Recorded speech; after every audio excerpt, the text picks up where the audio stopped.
What's going on, everyone? Welcome back to the Modern Mortgage Show, where I interview mortgage professionals who share their stories and modern information about the industry. I'm your host, Rocco, and I'm happy to introduce my guest for today's show. Her name is Kristen Morgan, and she's a loan officer at Success Mortgage Partners out of Duluth, Georgia. Kristen, welcome to the show. Well, thank you so much. Thank you for having me on today. Absolutely. I appreciate you taking the time to come on. So why don't we start off the show? Can you just tell us a little bit about yourself and give us a brief introduction? Yeah, absolutely. So I'm, of course, Kristen Morgan, and I have been in financial services for probably about going on 15 years. But 3 years ago, I just kind of had this thought like, oh, what would it do for me to be a loan officer, a mortgage loan officer? And so I went out, found out, got licensed, and then here I am 3 years later, having a great time, loving my job, and just continuously growing. So I love it. I've been doing this June will be 3 years since I left my corporate job. So you've been in the mortgage industry for about 3 years. Yeah. What type of work did you do before that, you said? So I worked at Georgia's largest credit union here, and I was in leadership there. So I was on the branch side. I worked in consumer lending. I worked in back service I was there for 9 years. So I did a lot of different roles, but did it at a leadership capacity. So I was in leadership majority of the time I was there. Awesome. So what made you really want to make that jump into becoming a loan officer? So really, to be honest, it's because I have an older daughter who has a pretty serious illness, and I was going back and forth trying to commute her to doctors and just doing a lot of different things, and it was kind of getting tough. I have 3 girls who are spread out, and I also had a baby at the time, and so it was kind of like I needed a little bit more flexibility, and just decided, hey, I wonder what this would look like, and if I would have the flexibility to be a mom, really, without being, yeah. So more freedom, not just the 9 to 5 is what you're saying. Exactly. Absolutely.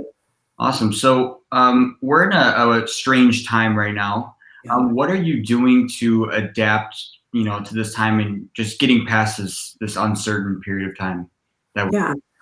So definitely being just positive. So I work really closely with my agents and just anybody who's working with me. I have a tribe mentality. I treat everybody like family. Everybody's part of my tribe. And so one of the things that we're doing is just being super positive and just keeping positive and changes and things out in front of people. Every Wednesday at 12, I'm hosting calls with agents. And I'm going through and talking to them about changes we're seeing, and then just giving them like a motivational word. And then I'm also doing videos. So I've been giving away gift cards for like the last 6 or 7 days, just randomly to a random group of people, and just buying gift cards and giving them away, raffling them off. So I think just staying positive and being in front of people and just letting them know, hey, this is a temporary situation. And it's kind of crazy, but we can get through this just being positive. Yeah, that's awesome. I've seen some Facebook lives you've been doing like later in the day, right? And you've been a gift or a drawing. Yeah. A gift card. Yeah, that's awesome. I know it's funny because I started out, I was just going to do it like, oh, we'll give away a few. And it was just so much fun. I started buying gift cards everywhere for $50. And it's like, you get a gift card and you get a gift card. That's awesome. So you mentioned this is a temporary, time. It definitely is. So with what you're seeing right now, do you have a prediction of what's going to happen in the future? Well, what I'm hoping, if we all had like a crystal ball, we'd all be looking in and kind of preparing ourselves. But what I'm hoping is that I know there's going to just be this downtime right now, right? So clients are kind of feeling the strain. Everybody's feeling the strain of having to be confined to their homes. So what I'm hoping, though, is that this is a space that we're jumping in and teaching people to be stronger and better. Like that's the message that I'm delivering. And so trying to get people in the mindset that right now is the time to be focused on their financial goals, so that when this does settle down, they're stronger and better than they were when this started. Because this is kind of scary for people, right? And what I'm hoping is going to happen is, because we've all been locked in our homes for so long, is that everybody's going to start going out. Our economy's going to boom. People are going to figure out they need to move. People are going to figure out they need to do a lot of things. So I'm really hoping that this time of rest and focus allows people to be prepared for a better future for themselves. Yeah, I definitely think when this blows over, it's definitely going to be more, positive times, obviously. And so moving along, you said you got into this industry for more of the freedom. Other than freedom, what would you say is the most satisfying or rewarding thing about your job? as a loan officer? Really, me, it's being at that closing table. Like for me, with that tribe mentality that we create within my business model, like when these people come in, we love on them, and so when we're at that finish line with them, there's nothing better to me. Everybody knows I try to go to all my closings. I wear my red high heels. Everybody gets a sign or something that says there's no place like home. And it's just really knowing that we're putting families into homes. Like it really is. Just being at that closing table is one of the best things I love about this job. Yeah, absolutely. When you see what you do and your service directly impacts someone's life, there's no other feeling like it. Exactly. That's so true. So shifting gears here, you've been in the industry for 3 years now. When you first got started, what were some struggles or obstacles you'd faced early on? So when I first got started, I actually think I got a lot more traction than I think people believed I would at the beginning. And this job is like information overload, right? So you get in and then you start picking up traction and people are wanting to work with you, but you don't know everything. It's hard to really understand all the different levels of this job. So for me, it was just being busier than I anticipated and not having the knowledge to know what to do next and just trying to make it all work together. And then I luckily had someone reach out to me, a mentor. Now he's my mentor. He also works with me at Success, but he reached out to me. He's a firefighter with my husband, and he brought me on and started showing me some really, really good business practices and teaching me how to find my resources, use my resources, and it took off from there. Yeah, that's not a terrible problem to have. So to fix that, just mainly experience and a coach or mentor? Yeah.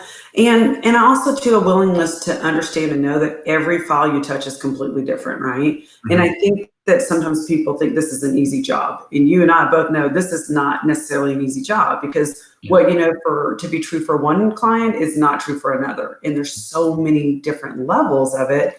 And it's hard when you get into this business if you don't have the hustle to find out the answers and the know. Yeah, absolutely. There's no one size fits all solution. Everyone's situation is different, and there's just a ton of moving parts in the process. So let me ask you this: what advice would you give to somebody that's a loan officer just starting out? Maybe they were in your position, transitioning from another job, or just someone starting out in the industry. So my advice would be to really, really take the time to understand what you want out of your business model, what your brand's going to be, how are you going to structure, how are you going to communicate, and really getting those things in place first, and then start learning the business. Because I think a lot of times with loan officers, we get thrown in and then we try to do too many things at once. And I think if you understand what you want your business to look like, what you want your clientele to look like, you can then start learning how to do that correctly after the fact. So I think it would be just to understand what they're trying to accomplish and then go from there. Awesome. So mainly looking at your business from a wider angle, looking from the outside in rather than the inside out. So in recent years, technology has made its way into the industry. It's definitely, revolutionized it. How would you say this has affected you and your business? So technology, oh man, I haven't even tapped into half the technology that's out there for what we do. But I think technology, social media for sure is one of my biggest drawers, right? So like I am really active in my community. I do a lot of things. Me and my family, we're known as Team Morgan.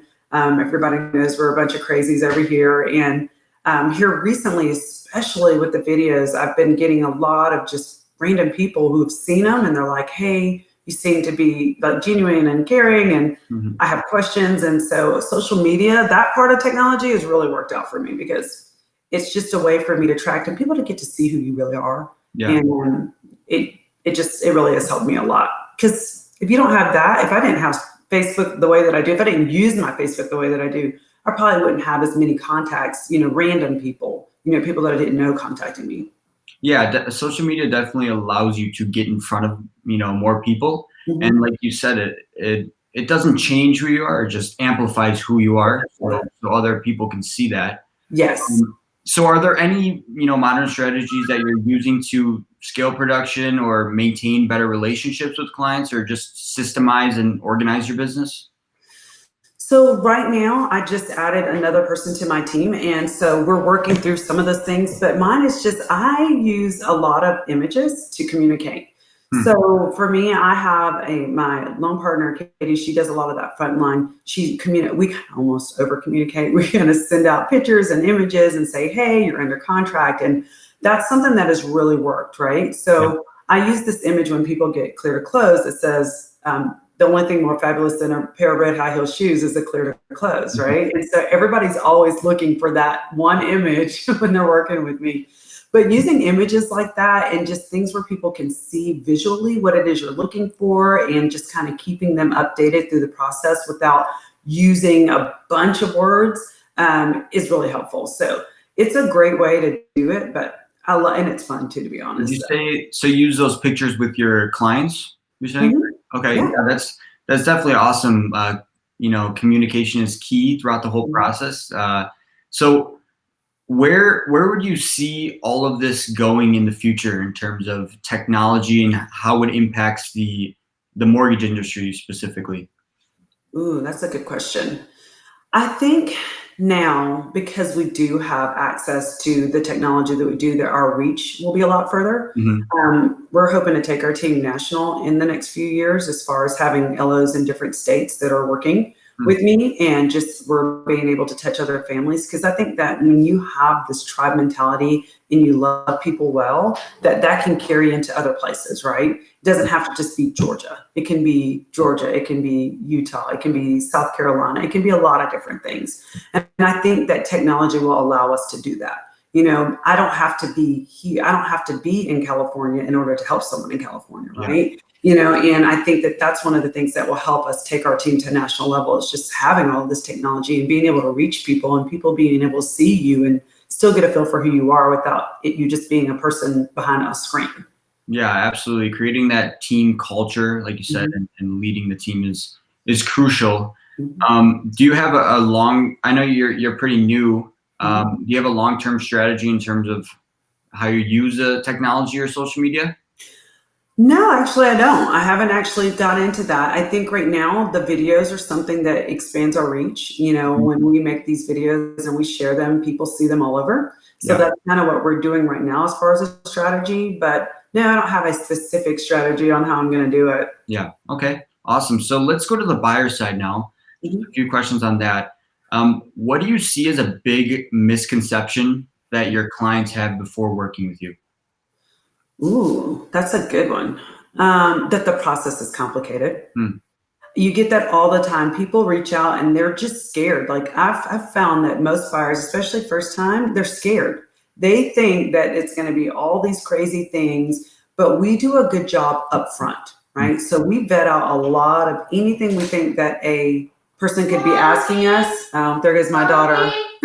Sorry. No problem. Caitlin, I'm on. Listen, you have to. Mommy, can you find my fish glove? Okay. That's what happens when her dad's watching her. He's watching her, but you see what she's doing, right? So I'm sorry. I apologize for that.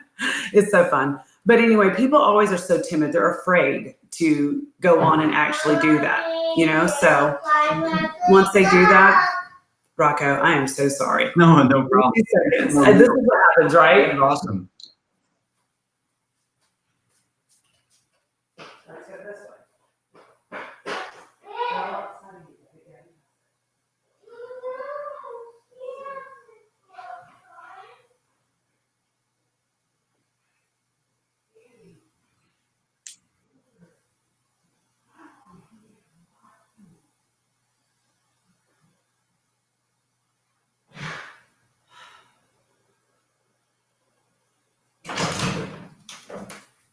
Sorry about that. No problem. I had to walk her back outside. Her dad wasn't watching her. Anyway, so people are usually afraid, right? They're just afraid to start the process. And then once they start the process, they're fine. We do a good job of vetting that out from the beginning and letting them know that, hey, we're going to be here for you. We're going to hold your hand. We're going to make sure we communicate. You're going to know everything you need to know about this. And so that's basically what I find, is that buyers think that it's so hard and that, they won't be able to get approved, but really it's just about teaching them the process. And I've kind of really made it a focus to make sure that people are educated on the process. A lot of times loan officers just take their clients through the process and they really have zero idea what's going on, and that's not ever what we want. We want people to know exactly what they're doing. Yeah, I 100% agree with that. And, they're scared because they have fear of the unknown. They don't know. And because it is a scary investment. It's one of the biggest investments people will make. And a good point you brought up is you just walk them through the whole process. You advise them, educate them throughout the whole process, and basically handhold them. Right. And that's what they like, because they want to know what they're doing is the right thing. And like you said, many loan officers will just do it for them. Right. But it's crucial to do it while know and communicating with them. Right. Yeah, absolutely. Do you see down payment as a big misconception, or they think they need the biggest down payment, or they think they need the best credit? Yeah. I mean, right now credit is, a little different than it was 3 weeks ago, but yeah. So I made a post once and said, what do people think that you have to have for a down payment? And like the responses are crazy. You would never think that so many people would think they have to have 20% down to buy a home, but they do. They really believe that. So then it goes back to, it's like, oh my gosh, if I have one person or even 5 people that were willing to admit that, how many people really do think that without wanting to tell you that they thought it, So that's also kind of the reason why we use those videos as a focus, to make sure that people know, like, hey, this is not necessarily the case. You don't have to have 20%. And even when people sometimes do that, we also look at how that serves them. How does it serve you to do that?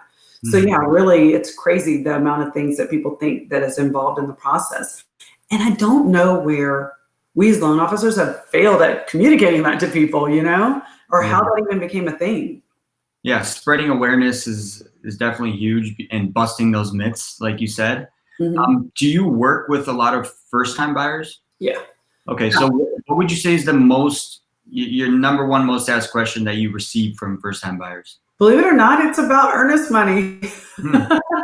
So earnest money always confuses people, but that, and then, that's really handled on the realtor side, but that, and then them understanding disclosures. I think if there's like one challenge that I have, and that it's built like I'm pretty sure most loan officers, is that people get those initial loan disclosures and they're just confused about how it all works together. And so that's why we take the time to educate them, show them, walk through that, and teach them exactly what are variables or what are things that are not going to change. 100%. Well, Kristen, I really had an amazing time talking with you today. And I really appreciate you coming on the show and sharing some knowledge with the viewers. Yeah, no problem. Thank you. Sorry I had to get up and take my daughter back outside. And thank you to all the viewers for tuning in, and we'll see you again next episode. Yes.